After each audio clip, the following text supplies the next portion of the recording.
Welcome back, everybody, to Offstage. We have taken a few weeks off. It is now past Christmas season. Dean, how was your Christmas season? Well, I was sick, but I'm back, and so I'm excited to be back. We had family still come, had a great time, but I'm glad to feel good again and have energy all last week. So yeah, in hindsight, I'm really glad that we took the month of December off, because a few weeks I would have been sitting here by myself. And you filled in for me wonderfully, and so thank God that I have you. But we are excited to get back with you, and this has been cool, because this whole thing kind of it started with the beginning of the COVID pandemic and shutting everything down, and we wanted to do something that connected our people. So we did our Wednesday night Bible study where we sat together and we did it live and things like that. And out of that came this idea to continue this and do it podcast style, where we could record it, put it out for people. They could listen to it whenever they wanted, or join us on Tuesday nights at 6:30 for it or whatever. And so we did that, and so we started our Wednesday night Bible study. We did the book of James, which was so applicable. It is my favorite book of the Bible. Then we jumped into 10 or 12 weeks of Daniel, and we looked at the stories, and then we looked at some of the prophecy. And so that's been awesome. And so this time we're going to do something just a little bit different. We're going to look at one character from the Bible. We're going to look at the story of Joseph for the next few weeks and jump right into it. Joseph's story is absolutely amazing. It's the beginning of the foundation of the nation of Israel, and that's his dad and so many others. And there's 14 chapters in Genesis that cover the life of Joseph. And Joseph's life is incredible. It's been turned into Broadway play. It's just crazy. So we're going to be looking at Joseph today. We're not going to read a ton of verses today, because we're kind of going to give you the backstory just a little bit. And then we're going to dive into the story really next week with the beginning of the relationship with his brothers. Right. But today we're going to kind of give the backstory. So do you want to kick us off and kind of get us started? I think it starts with a family. And it's encouraging because the family God used to bring Jesus eventually, the salvation of the world, the family that he used to build the nation of Israel was dysfunctional. Like your family. Hey, easy now. Listen, we're all awesome. We're all dysfunctional. Your family's awesome, but I know it's dysfunctional because you're in it, and and I know mine's dysfunctional because you're in it. That's right. I don't even take offense to that at all. It's fine. and so if we're honest, we know our families, though very powerful, and we are the product of our families, and we have our family our whole life. Our families are also places where our sin can't be hidden. And it absolutely comes out and it affects everything. And so families can be dark places. They can be places where we struggle. And even though there's deep love, there's also a lot of pain. And when we come to the scripture, Bible's on the truth page. Oh, yeah. It's going to present the real situation, not the dressed up, fake, pretend situation, like can be portrayed so easily online or whatever. A real family is dysfunctional, and we see that. The family God chose by grace, that's going to end up being the 12 tribes of Israel. Those are the 12 sons of Jacob.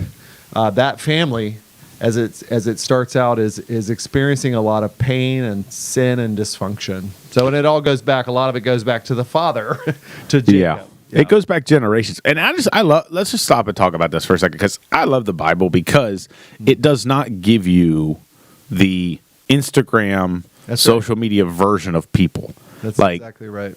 It shows you a lot of the dirt, which is so encouraging to me, because we all know when we look at people's Facebook posts and people's Instagram posts and things like that, a lot of times we see their perfect day, their perfect version, their perfect thing. They took the picture 14 times to get the right picture.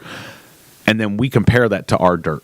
That's right. And I'm so thankful for the Word of God that so often we get to see the dirt. Like it didn't hide it. It was like, look. And when you do that, you look online, you compare to what you know is your real situation, and you feel, what's wrong with me? What's wrong with our family? You don't get that when you look in the Scripture, because the Scripture presents the truth. And we come away encouraged. My gosh, if God can use a guy like Jacob and his sons and do amazing things over a long period of time, he can actually use me and my family. Yeah. Hopefully you'll walk away from this encouraged, because most of the people that are going to watch this, if we were to rank dysfunction, are probably not as dysfunctional as this. I mean, I've had fights with my siblings but not to this but not to this extreme. You know what I mean? Like, so. Oh, you so are pretty messed up. Yeah. I try to tell you that. So let's kind of give a little bit of the backstory. Okay, so if you know a little bit of the backstory, Joseph is the son of Jacob and Rachel. Right. Okay, so that name should bring up a little bit of attention, because Rachel was the daughter of Laban, right? She was beautiful. She was all this kind of stuff. This was one of those things where when Jacob saw her, he was like, I'm going to marry that girl. Like, this is it. Yeah. He worked for Laban for 7 years to earn Rachel, okay, in Bible times. And then Laban kind of tricked him, flipped the script. He ended up marrying Leah, which was Rachel's older sister. All right, and correct me if I'm wrong, as I'm trying to do this from memory. And got really upset. Didn't realize it until the day after the wedding, which we could have a whole conversation, but we won't. So then he worked another. She was not good looking. Yeah, the Bible makes it pretty clear that she was weak. She had a great personality. Yeah, and Jacob never loved her. Right. Yeah, he did marry her, and she was. He did, and then he was still faithful, and all. So he worked another 7 years to get Rachel, and so that's 14 years he worked for Laban, and so. And then, God blessed Leah. Leah had sons for Jacob. Right. Rachel did not have any. This caused tension in the family. Rachel gives Jacob. So now Jacob's got 2 wives. He's got Leah and Rachel. Rachel gives Jacob her servant as a wife, because she thought, well, obviously I'm not having any kids. Maybe God will allow me to have kids through that. So that's Bilhah, I think is the name, that's right? Bilhah has some kids. Leah finds out. So then Leah gives her servant, right, Zilpah, which, by the way, if you're looking for names for your kids, twins, Bilhah, Zilpah, fantastic. Why did you name her Zilpah? Yeah. You see the teacher the first day of kindergarten? Anyway. They were like second-class wives. They were handmaidens. Yeah. And and when you see polygamy it was in the culture. It's not explicitly condemned in the Bible, but it's never blessed. And when it shows up, there's always problems. Like you would identify with someone who's experienced a blended family. They'll say, "Hey, this was never God's design, but He works in the midst of it." And so you see that. You see that goes back. That's some of the problem is that Jacob's children are from 4 different women. Yeah, let's just talk about. Yeah. I'm not a good enough husband to one wife. Oh my gosh! Could you imagine? Yeah, I can't. No, there's not a chance in the world. I try very, very hard to be a good husband, and I fail often with one wife. I can't imagine having 4. Yeah, and we just know that's and it still causes problems in today's culture, even when people do buy into. It's a big mess. Anyway, so that's kind of the deal. And so through that whole process, they end up with 12 sons, right? And I'm sure daughters and things like that, but 12 sons, which we know that then become the nations of the tribes of Israel and things like that. Rachel, who Jacob absolutely loves. I mean, this is his boo. This is like of the 4 wives. She is so she was beautiful. She was his favorite. All this kind of stuff. She does not have any children until late in Jacob's life. Right. I think Jacob is in his probably 70s when this happens. And so she has a son, and that's Joseph. Right. And then she only has one other son, and that's Benjamin, and then she kind of dies through that process. She dies in So this is where we kind of pick it up. And so we tell you all of that because today we're going to talk about this, that we see a big issue in this. So we're going to read just a couple verses. Genesis 37 is where we pick up Joseph's story, but I want to read verses 3 through 5. So here's what it says. It says, now Israel, that's Jacob, who had his name changed, okay, because he wrestled with God, and, God popped his hip out of socket. And anyway, it says, now Israel loved Joseph more than any of his other sons, because he had been born to him in his old age. And he made an ornate robe for him, which we know as the coat of many colors. Right. Yeah. It says, when his brothers saw that their father loved him more than any of them, they hated him and could not speak a kind word to him. Then it says Joseph had a dream, and when he told it to his brothers, they hated him all the more. Okay, so we see this. Okay, a lot of this dysfunction that we're going to see over the next few years, and then God's story of redemption for Joseph and what God does is amazing, is rooted in this issue: favoritism. Right. So let's talk about this, because this is a generational issue in Jacob's family. Right. It led to the pain that we're going to see coming. The jealousy we'll talk about in our next podcast. The suffering that Joseph will go through 13 years from the time he's 17 to the time he's 30. He's going to be sold into slavery. He's going to be forgotten in prison. And eventually he'll be rescued. He'll save the whole world. It's a phenomenal story, but so much separation and pain comes in to his story. And the root causes goes back to his father favoring him over his other children. And so we're going to talk about that sin because it's very common. We don't hear it discussed a lot in our typical sermons, but it is something that we all struggle with, not just as parents, but as grandparents, that we can like certain children more than other children, especially at certain stages. Oh, yeah. When maybe one is more compliant and another one is more defiant. Maybe one is a straight arrow, one is a rebel. Maybe one is more like you, one is more like your spouse, or not like either of you. Yeah. And some of them are more affectionate. Some of them are more, they're more like your life lived over. Maybe you wanted a girl, you got a boy. You wanted a boy, you got a girl. There's all kinds of reasons that we, at any given time, will like certain ones of our children more than others. We tell our kids all the time. I said, we love you all equally, but at times we like you all differently, and it's true. And sometimes it is okay. This one's like me. Like, I know my three kids. Their personalities are so radically different. My middle son, Braden, is very much like me, quick-witted and all that kind of stuff. And sometimes that makes me really, really like him. And other times it makes me want to just throw him through a wall. Sometimes that can make it harder because we get along better with our opposite or something complementary. Yeah. My daughter is very much like my wife, just independent, strong-willed. Right. She's a teenager, so she's incredibly stubborn.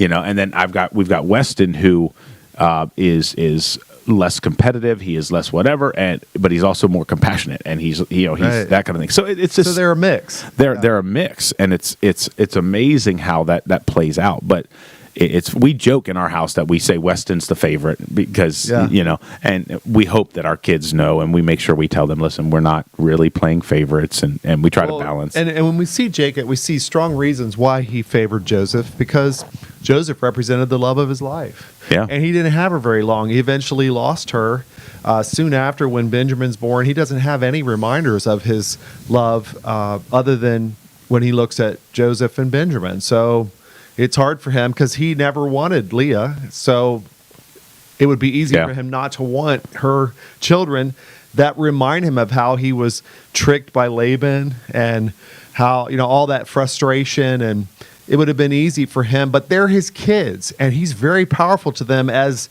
their father, and he misused that power when he doesn't love them equally. And so this is the sin that we're looking at is favoritism, which I like to call favorititis. It's like there's a problem with your favor. You know what I'm saying? The favor that you should give to all your kids, you're only giving to one or two, and that's a dysfunction. Your favor is sick. That gleam in your eye, that sense of support and love is only being given or primarily given to one or two, and as a result, it creates huge problems. And so what we'll see is Jacob will hurt the one he loves the most. He's going to hurt himself.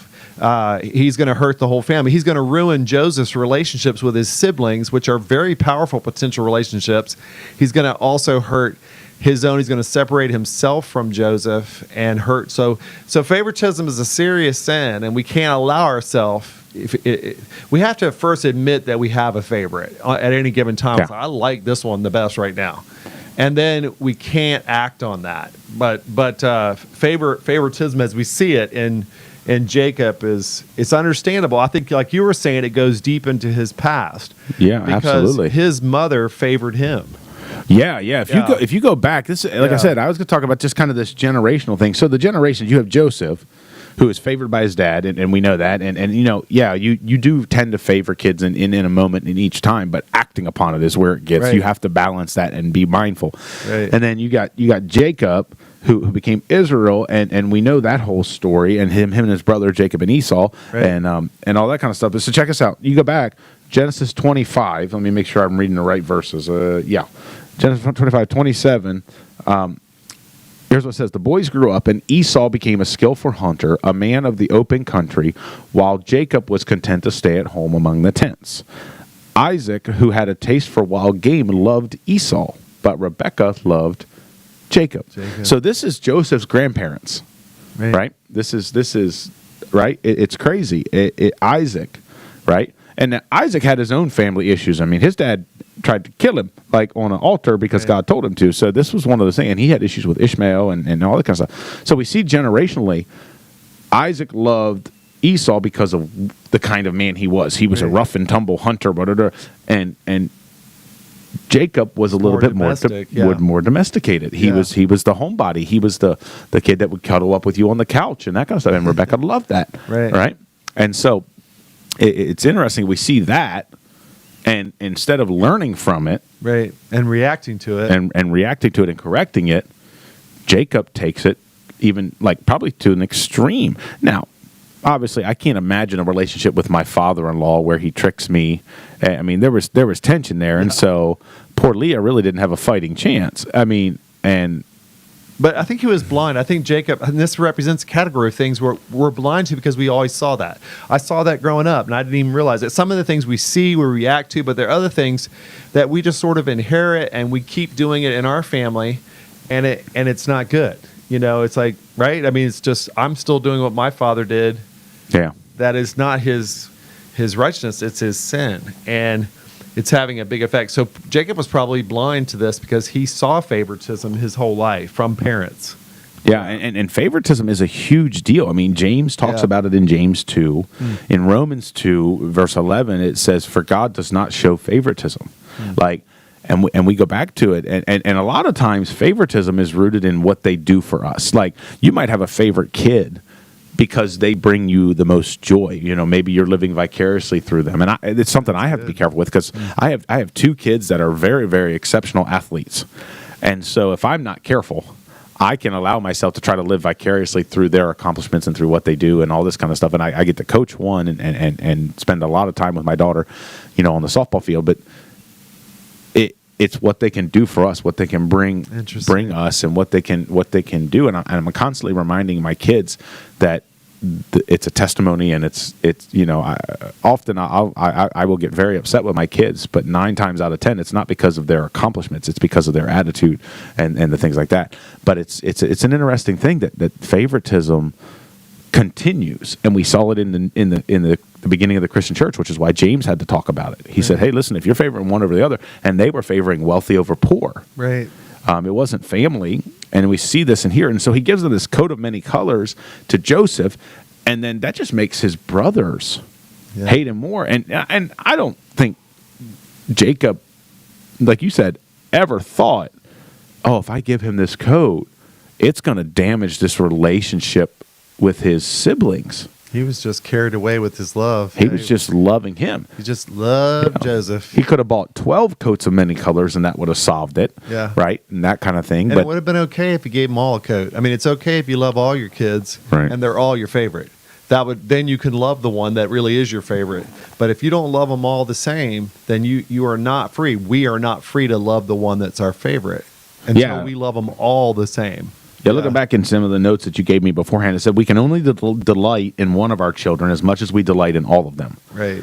And so you have to find different ways to delight in people, to delight in your children specifically, but if you don't have children, to delight in the people around you, right? It's easy to find the things that drive you crazy about somebody. Right. Take the challenge to find the things that you can delight about somebody. Look at our current culture.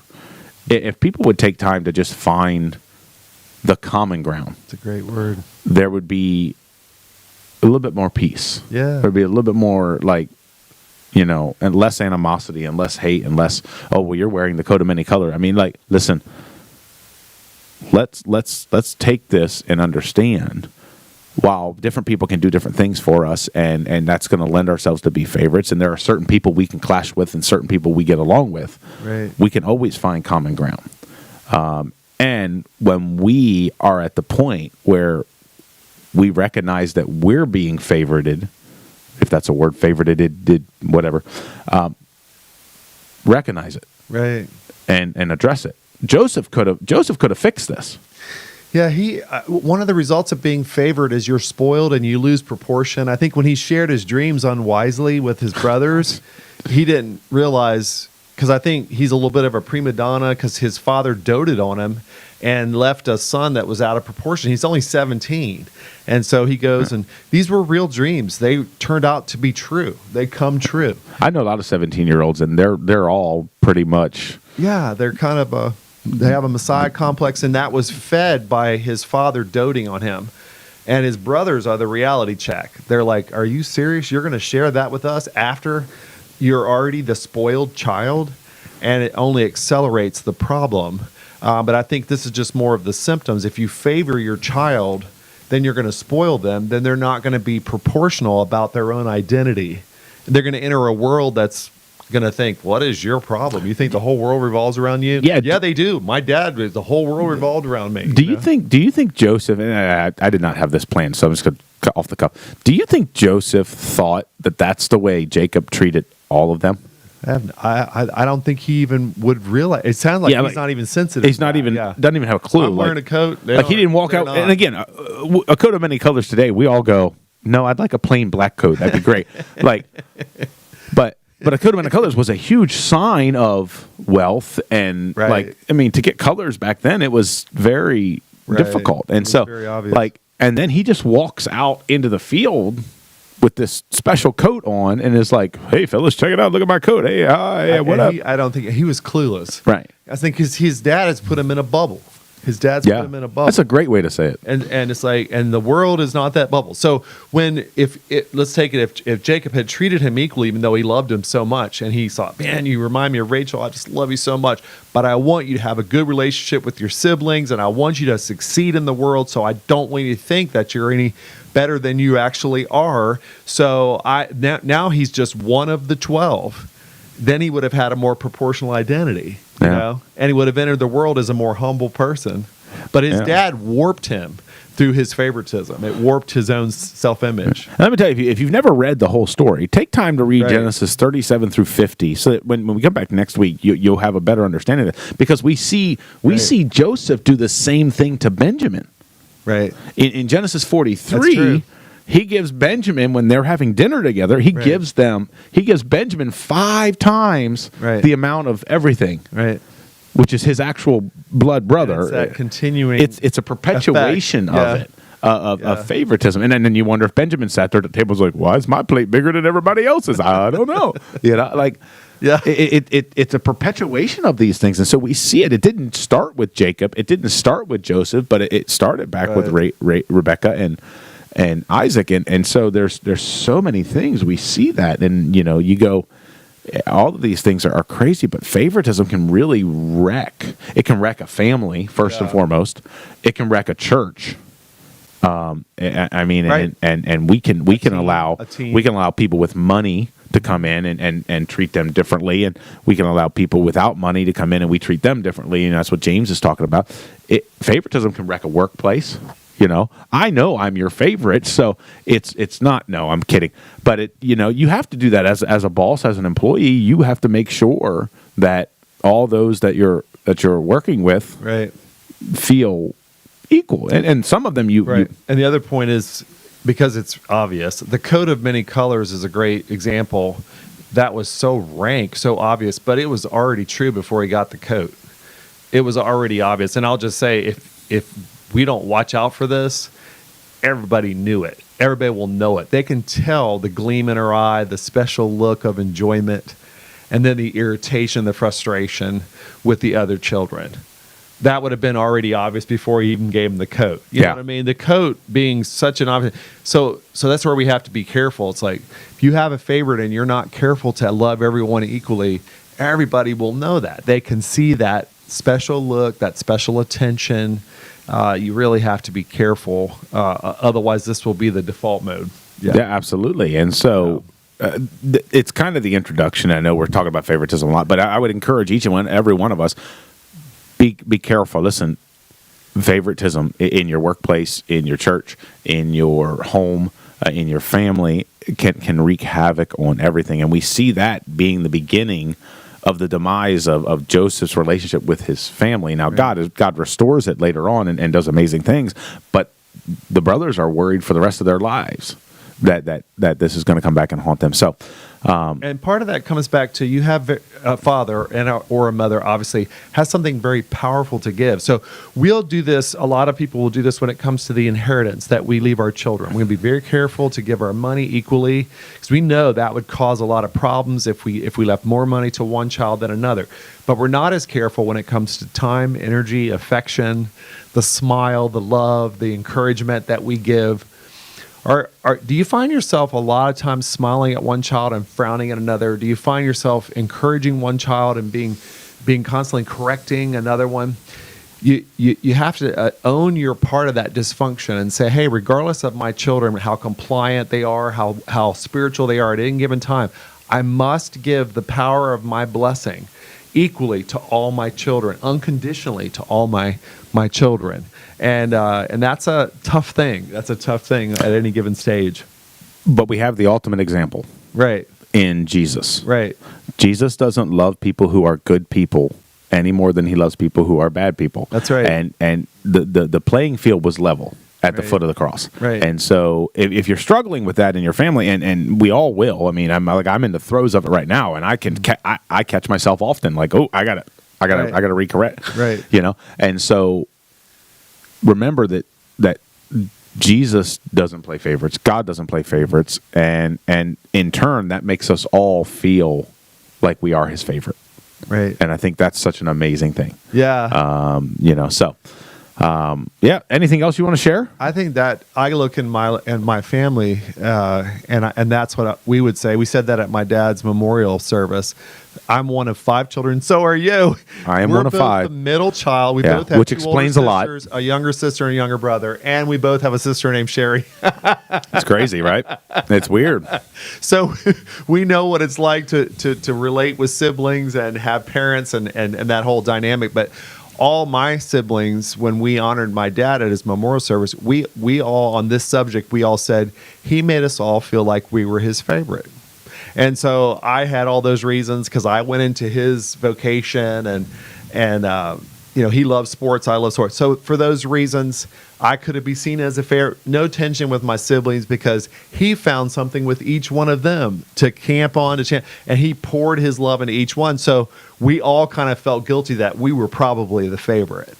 And that's the way you want it to be. You want it to be, and if you do it that way, you can favor your favorite if you're favoring all your children by unconditional love and grace. So I think that's the goal.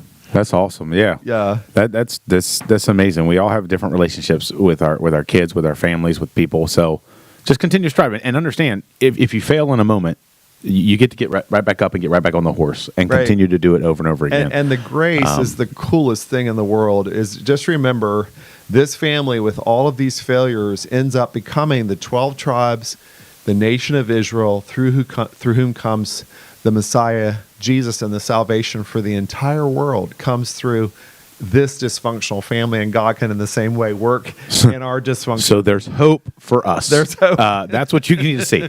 So God said, I'm the God of Abraham, Isaac, and Jacob. The one who struggled as a father. Yeah. So there you go. So that's the introduction to Joseph. We're going to dive into more in our next session. We hope you'll read Genesis 37 through 50 to get the life of Joseph as we look back and talk about it.